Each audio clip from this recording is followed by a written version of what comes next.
Menyikapi masih tingginya terjadi kabut asap di Kalimantan Selatan, Dinas Kesehatan Kalimantan Selatan menyediakan fasilitas mobil oksigen. Mobil tersebut kada hanya menyediakan oksigen, namun juga membawa berbagai macam obat-obatan vitamin.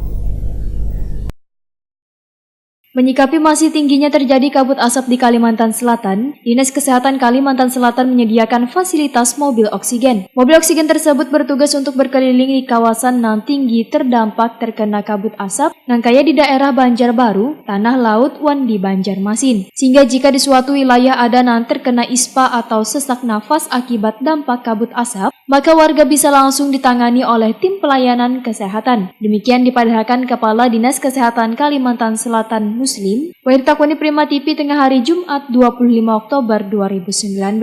Menurut Muslim, mobil tersebut kada hanya menyediakan oksigen, namun juga membawa berbagai macam obat-obatan vitamin. Muslim menegaskan, penanganan warga yang terdampak kabut asap ini juga dilakukan di rumah oksigen yang berada di Dinkes Kalimantan Selatan, BKOM, Unit Kewaspadaan Krisis Kesehatan di Tegal Arum Wandi Bapelkes. Sementara itu Dinas Kesehatan ujar Muslim juga menyediakan beberapa unit mobil ambulan yang ditempatkan di beberapa titik posko siap siaga karhutla.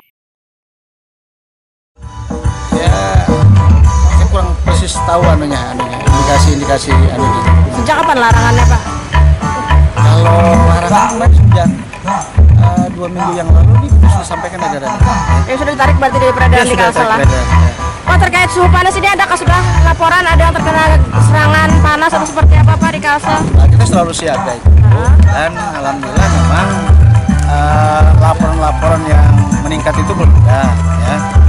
Tapi kita tetap menyiagakan, terutama kalau berkaitan dengan dampak kalau terjadi kebakaran misalnya itu. Nah, kita tetap menyediakan mobil oksigen bergerak, kita siapkan, kemudian juga kita tetap menyiapkan juga rumah-rumah oksigen tadi yang 4 itu tetap kita standarkan.